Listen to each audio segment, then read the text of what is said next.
Kuhlile masatla mahlelo na umsakade wetithome eSwatini TV yemgolanti indzaba telisuku lamelibito nginothile Sithole nganye nasicelo kunene ngwanumuhle singakanzi nato asikuphena atile tihamba impilo lomuhla. Sikhulu sasengcoseni babe Masiphulafa kutse sigitse sibhimbi sekuthatha tindvuku tabo babemkhulu wakhe emphakatsini wasengcoseni. Umhlonishwa mvunankulu Russell Dlamini usuke kuleli lomuhla walibhekisa event eJapan kuyongenelwa umhlangano wetindzaba temcimbi lomkhulu wekukhangisa emhlabeni. Induna yetemidlalo umhlonishwa Bonganzima ethi temidlalo tingadlala indzima lenkulu ekuhambiseni umlayeto wokulwa nekubulawa kwebantfwana kanye nekuhlukubetana emakhaya. Tindzaba Sikhulu sasengcoseni babe Masiphulafa kutse sigitse sibhimbi sekuthatha tindvuku tabo babemkhulu wakhe emphakatsini wasengcoseni. Lesibhimbi besingenelwe yinkhosikati Makela Magongo kanye nemvanenkhosi Lizinyane Mcwasho.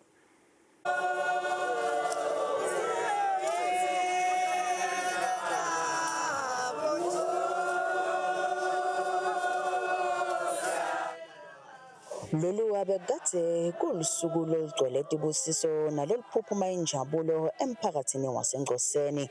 Sive sasengcoseni namacanselo siphume ngetingane kungenela sibhimbi sekubekwa kwesikhulu babe Masiphulafa kutse. Lesibhimbi besingenelwe nayinkosikati Makela Magongo kanye nezinyane umvanenkosi Mcwasho.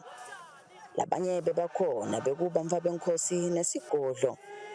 Bamva benkosi ke lababukele imango nabo bebetikhulu nabo bebakatse bakhona kusekela babelomusha wesive sasengcoseni. Lena yamathende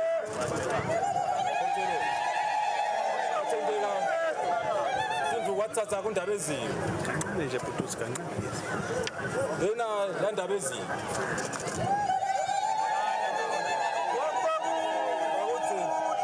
awuthi tenguyale enkotolozi uthi tindvuku atisito kubulala lesive sakho kepha tekusivikela uteluse ngaso letindvuku njengoba koyihlo nabo basebentile ngaphambili balusa lesidlo sakho kodwa singasidlo sakho sisemakhosi alelive.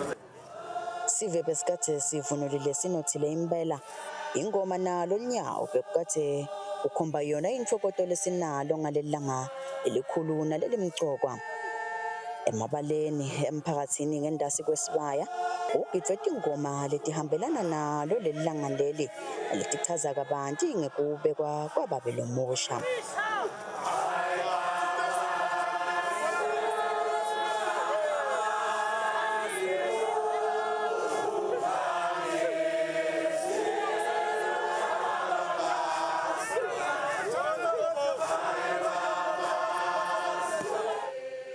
Masiphula ke utalwa ngubabe Mlobokazana Fakutse kanike uphinze futhi abe ngumngani wemakhosi. Umuva ukuthi kucedwe kugitha sona sibhimbi kube sekufika isikhathi setinkhulumo. Lobekamelele emakhosi Hansense Dlamini uthe emakhosi ebheke ukuthi njengoba babe Masiphula athatha tindvuku tabo babemkhulu wakhe tindvuku ke akusito tekubulela sive kodwa tekugatha nekuhola sona sive sengwenyama. Athi emakhosi ayabonga bophotholozi kuthi nje umsebenzi masinyane asenikhululiwe bese niyawusebenta kuhle ke lokho kuyadumiseka ngoba eveni kungaba nesikhala kushaye umoya live lenkosi ngabe lisahamba kahle bese kuba nemonakalo lomkhulu eveni. Athi emakhosi ke photholozi njengoba namuhla nje sowuthethe tindvuku tabo babe mkhulu wakho letindvuku ke bachazile basho ukuthi akusito ukuthi ubulale lesive ukuthi uvikele lesive senkosi. Babe Mdolo Mphotholozi mayisanza benkosini emakhosi akhathatekile sihleli njenyana lo sasiyesaba lokusekuhalela kulahleka abantwana kulahleka abantu bayemadvodza ayagena lapha emakhaya baqosha ove ukuthi uthethe umkakhe lapho umthethe soyamqosha bese ubuthi umbuzo ke wena ukumahhotela ukuthi mbamba uyaqoshwa yini umfati na wakho yini lo muntu lomqoshayo. Lokhulumele bamva benkosi lababukele imango nabo babetukhulu umvanenkosi Lembelela uvete ukuthi bathokotile kuba kulomsebenzi babenzawonye nababe lomusha losavusiwe ikakhulukazi ngoba nakude babe umango awukhona ukuthuthuka uyembile. Siyathokoza ke kakhulu sibobabe kokuthi side lapha sitohlanganyela sibe nababe lomunye losavusiwe kulomango ngoba umango longanawo babe udosa kalukhuni netentuthuko nato tonke tinto letingemiswa ticondziswe futhi ke umngani lona gafishane njoba se makhosi nje amisa oba ngumngani uthi ba Umphathi wesifundza sakaManzini umvanenkosi Gija uvete ukuthi kumcoka ukuthi boba betukhulu kulesifundza bathuthukise imango baphindze futhi bagcine kuthula njengoba kungiso sipho lesihlala sicelwa imbobo yemhlaba. Sithi ke bobabe nje labalabonke ngiyababona bakhona batawusekela lo msebenzi lokusho ukuthi batawubambana babonzi lendzawo yenguyama ithuthuka njani lena sive senkosi siyathuthuka kukhahleleke yonke imibango boba bahlale phasi bosinyama bakhombisana imingcele ngoba kwabo kuletha intuthuko eveni lengwenyama.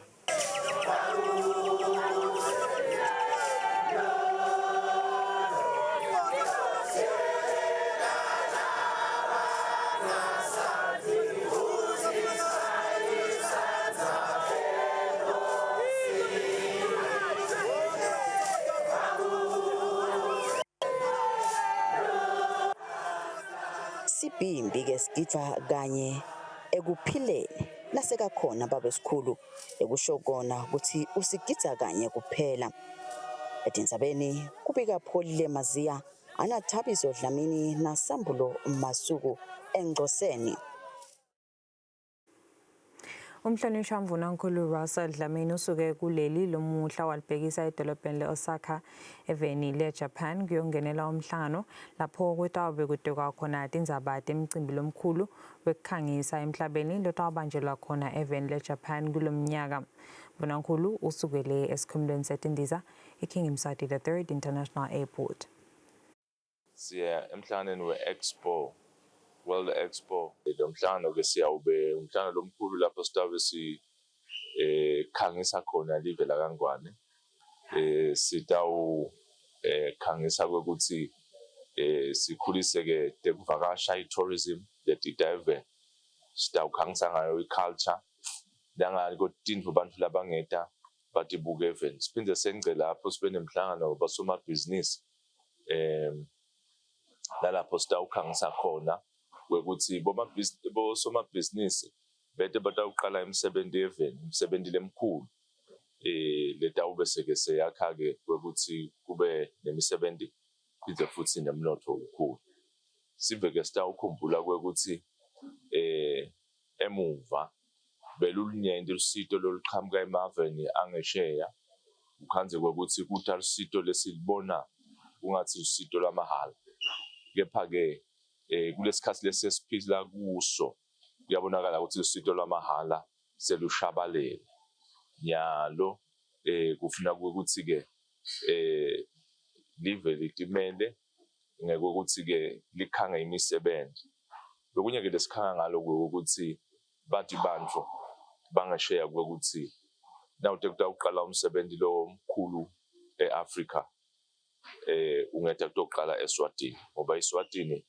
ayisiyo nje ukuthi ubuka ipopulation yeSwatini kuphela uthi sokuqala umsebenzi lotawube sewuthengisa lokho lokukhiqidako evenikati lase-Africa nenebantu abangu-1.4 billion nguloko ke nalokunye lesitabe sikwenda khona eJapan. Sikhulu semphakathi waseNkhaba uMfarenkosi Mnisi sithi intuthuko lekhonsako yemimango ibita kubambisana kwesive nendlunkulu ngoba kutawuncipha umsindo uma sive sibambene nendlunkulu. Mfanenkosi Mnisi bekakhuluma emhlanganweni wesive sesigodi saseHawane wendlunkulu ngemgcibelo. Sikhulu semphakathi waseNkhaba uMfanenkosi Mnisi solo sabekwa ngeminyaka wa-2022 siqalela uhlelo lokuvakashela igodi etilishumi nesiphohlongo talomphakathi kuvusela esiveni indlunkulu itivele siveni ukuthi sihleli njani indinkinga letikhona. Ngemgcibelo kwendlunkulu ibambe umhlangano nesive sesigodi saseHawane lapho uMfanenkosi Mnisi avedile ukuthi lo hlelo lihambisana ngcono emsebenzi tikhulu nebamphaphenkosi lababuke imimango labaniketona ngamakhosi elive. Kakhulu nje ukuthi bavusela nokuthi nje sibakhuthathe ukuthi lonke nasathunya kona ingwenyama okandaba silo semaswati ngokuthi nje sikhuthathe sive ukuthi lokubalekile emaswati lamahle ngokuthi asibuthane sihlangane sakhe lelive ingwenyama uyashumela ke njaba singasibafundisi ukuthi ibalekile sibe nenhlonipho. Kubalekile ukuthi sive sihlale phansi silungise la konakala khona sithunge lapho khona kutsabuke khona sichubeke sakhe indlela ukuthi yini lokungaba ngcono kusasa kunayidolo kuphikisana nokuhlakanipha kuhle kepha ke kuhluphele khathi nangabe wonke umuntu nala ngasi expert enfeni afune ukuthi besonisa into lenhle letawa khalive. Sive saseHawane ke sethule emanyeva aso kuyo indlunkulu. Kunebantu Mfanenkosi laba lapho kuwe labachafuba bafaka abantu badle egameni kuwe Mnisi ngisho labantu abala kuwe badle egameni bathuthuka Mfanenkosi afake abantu yibhlungu Mfanenkosi awathi wena nanku asikadawa nongaputha lona wakabantu lona avuka emphathini kunebantu labadala Mfanenkosi labala labangazange bakhipha inkomo basikele bentela ivela baphindze bathengisa lo mthetho wemuntu losusa endzaweni wawubekwa kuleyo ngicabanga ukuthi uthi kufuna lela yakhona akhanze kungcono kunala suka khona kodwa la lapha semathayela kuningi vele kakhulu Mfanenkosi thina sibantu baseHawane sesitikhanza ngathi lona ngasetela kutolahlwa la sitafaka kule kwesikipititane nje lokhu abantu lese bakukhanza ukuthi bayagcwala even nasetindzaweni sekuthengiswa netindzawo tebafela kati nebuteni Nsanzana ngilamabandla lelingawahlanganisa Mfanenkosi asikaphiwa ngekufanana labanye benzile labanye abakenzi so nathi thina lesingakenzi noma labanye siyacela lokubukelwa emabala singabe siyalahleka kanti ikhaya sinalo phela kusekhaya lana libandla ke lendlunkulu liphindze lavakashela ifemu yetigodvo lekhona eHawane lecashe sive sakulendzawo letawuchubeka futhi ikhulise linani lesive lesitawucashwa isachubeka ikhula. Lobikako nguSamkelisiwe Khoza na Fortune Dlangamandla eHawane. Njalo ngeminyaka kushona abamfula abalinganiselwa emakhulwini lasithupha babulawa tifo letibangwa kusebenzisa lugwayi kanti ke lenyukile lizinga lebamfula abasebenzisa lugwayi kuleli kusukela ku 6% ngeminyaka wa-2014 lefika ku-13.8%.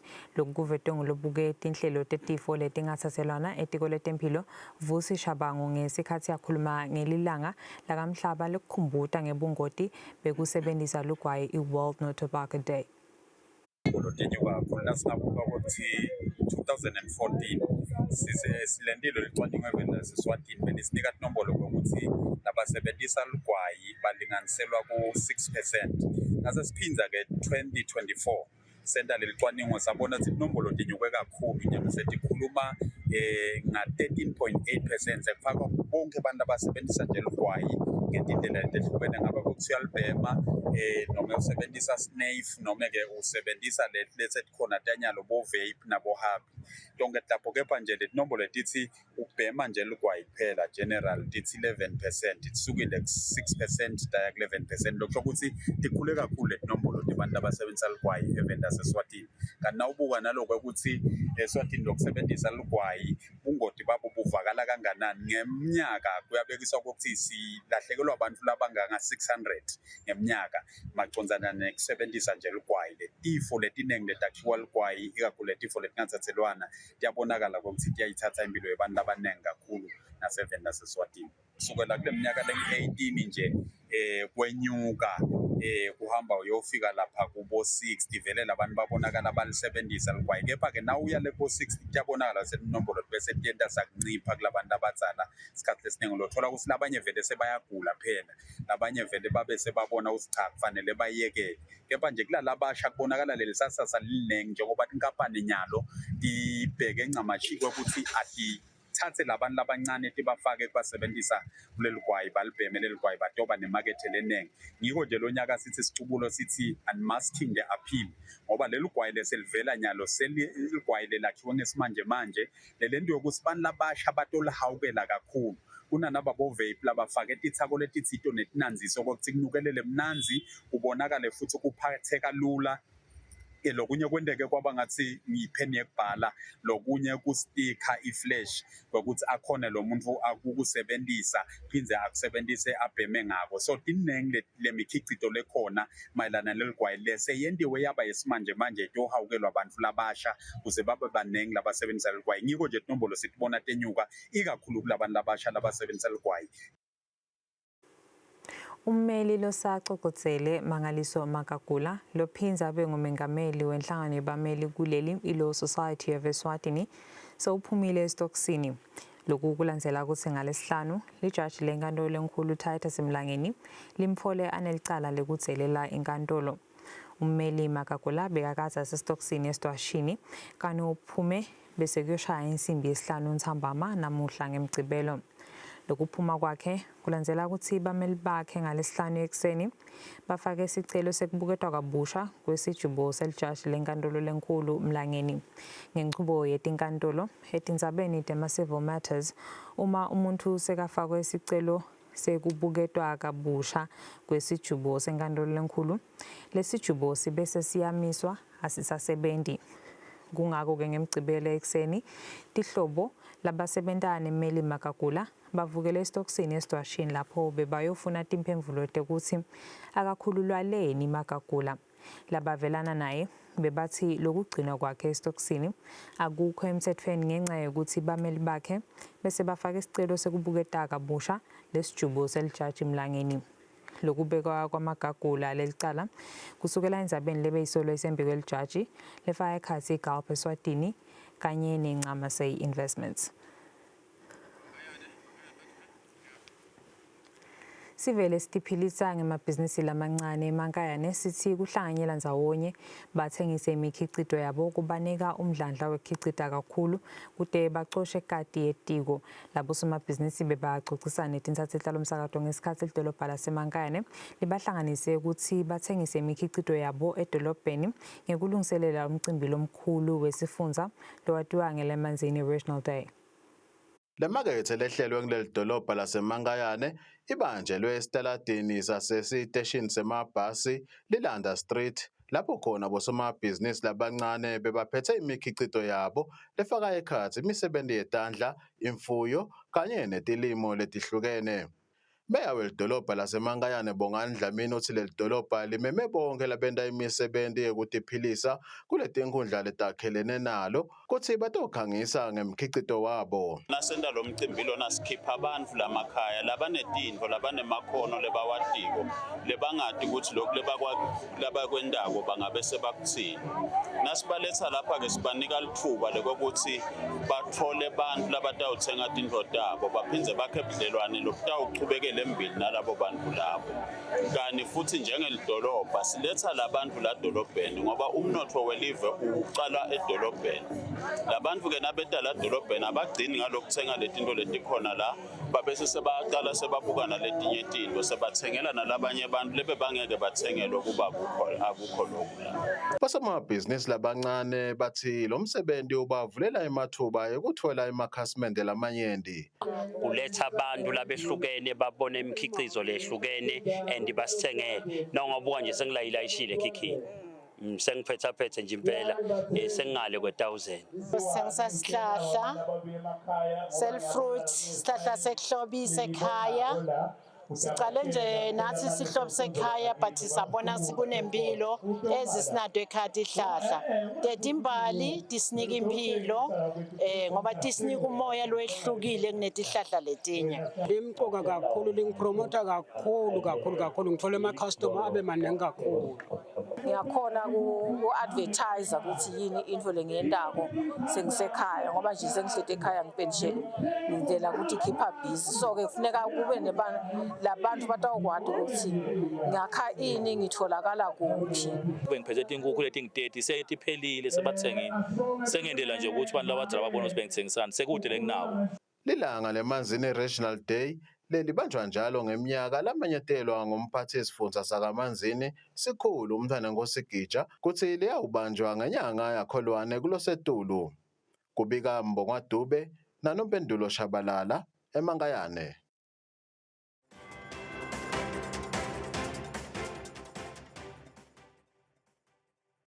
More. We all seek it. We dedicate our lives to achieving it. We want to grow more, accomplish more, experience more, and become more.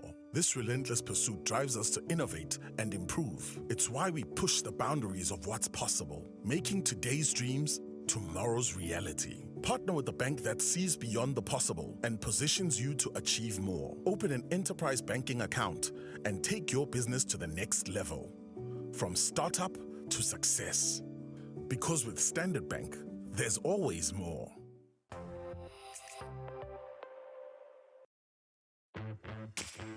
It's better, it's bolder, it's the big deal weekend at OK. Get ready for huge deals like Knorr Instant Packet Soup, get 4 for 18 Emalangeni. Cadbury Dairy Milk Chocolate Slabs, 82 for 32 Emalangeni. Omo Hand Washing Powder, just 55 Emalangeni. And Coca-Cola Original Taste Less Sugar, get 2 for 38 Emalangeni.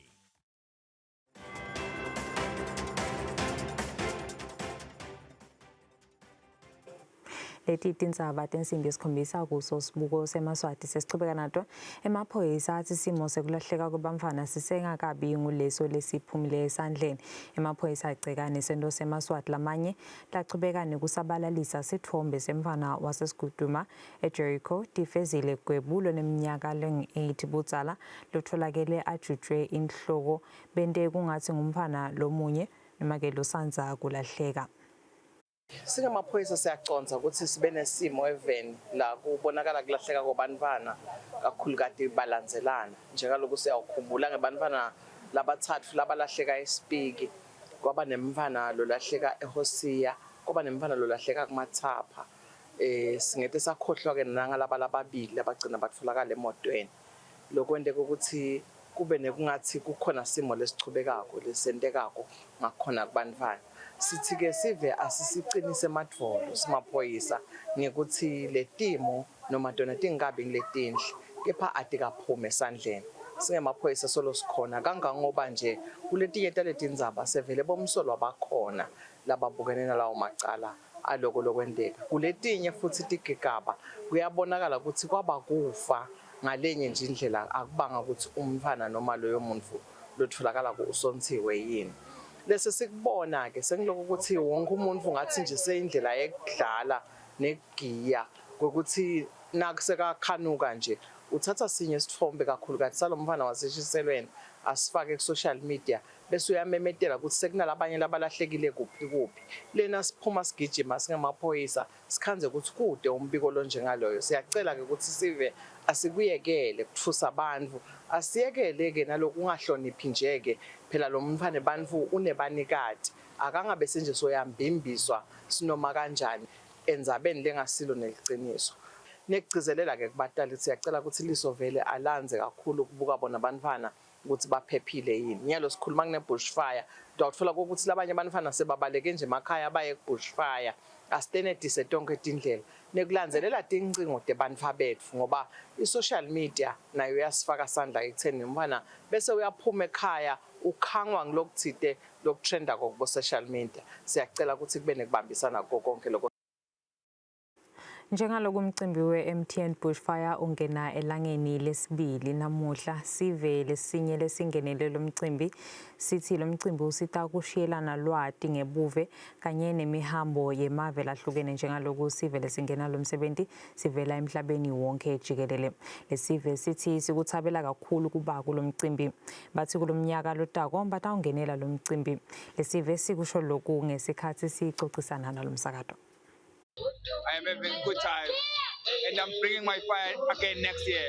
I'm enjoying Bushfire so much. The most amazing thing that I've enjoyed is seeing people from other countries and meeting new people each and every time.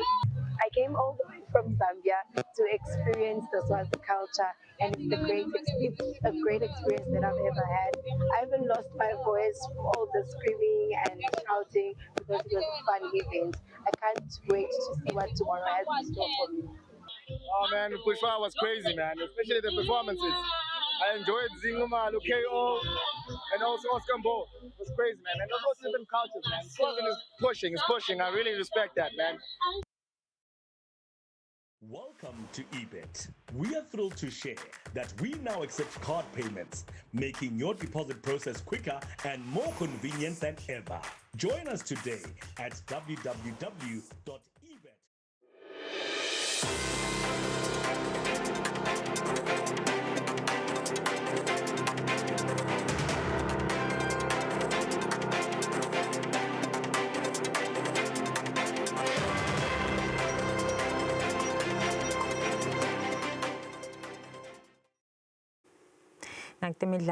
Temidlalo tingadlala inzima lenkulu ekuhambiseni umlayeto wokulwa nekubulawa kwebantfwana kanye nekuhlukubetana emakhaya. Lokhu kuvetwe indvuna yetemidlalo uMhlonishwa Bonganzima nakuchubeka lihlelo lwashukuma eSwatini ngaphansi kwenkhundla yaseManzini North lebobanjelwe eSt Paul's. Nje lusuku lesikulo namuhla lwashukuma laManzini North sibona sive sibulala inyoka siyakujabulela kakhulu lokho sijabulela nje sibantu sebaqalile kunothisa noma ke kubona bumcoka abashukuma bakaManzini North bakhombisa kulithanza kakhulu lelilanga sibese ke siba ke neluhlelo lolunye ukuthi kunanasimo lesibona event lasibona khona iGPV setulu kakhulu sesihamba ke sithi ngalilanga lashukuma nasa sikwekude vele ukuthi akume kubulalana akume kubulawa kwebantwana ngalesibhuku lesibi kangaka kakhulu besinawo nje ama placards sinabo bakaswaga nasihamba simasha lamgwaqweni sikhombisa lokho ukuthi nathi asikhuthadi vele lokho sithi akuphele nje ukuthi nya indvuna ikhuluma nakuchubeka lona lohlelo lashukuma eSwatini enkundleni yaseManzini North lapho khona lilunga lePhalamende lakhona umhlonishwa Sifiso Nhlengetwa lithi lolu hlelo lufika ngesikhathi lesifanele njengoba indzaba yetemidlalo kule nkundla basetikwayo vele sicalile nabo babetkhulu kunemidlalo nje lokhubekako la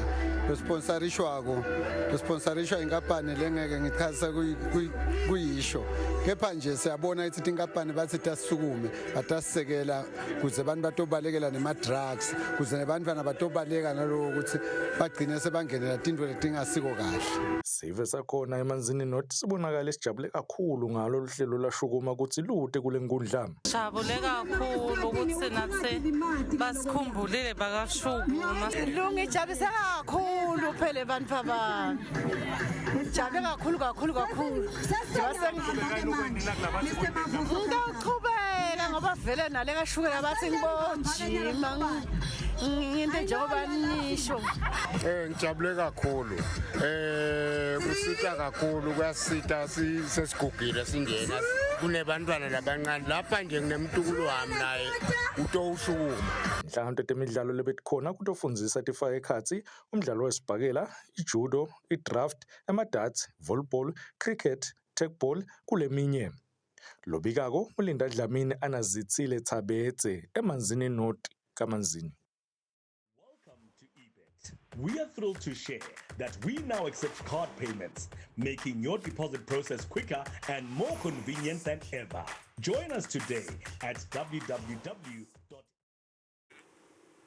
Ngaleto tiyaguca amaswahla amahle ngilamthiyane ngintshiya nawo umbiko wesimo setulu nitsale kahle.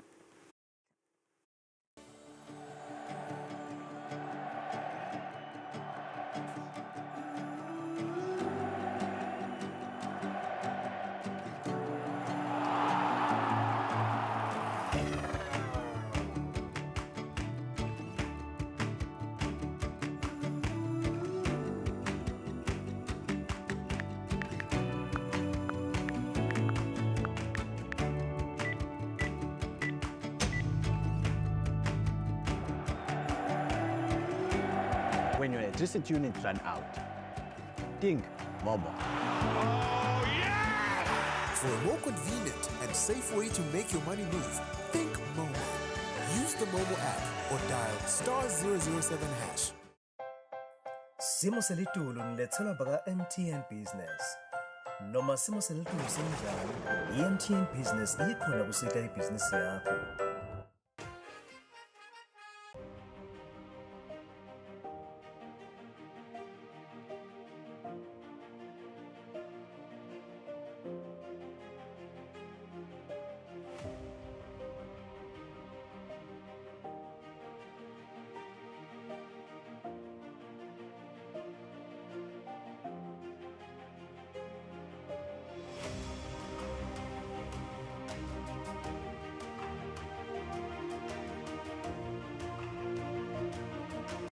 Simo selitulu benilethelwe baka MTN Business.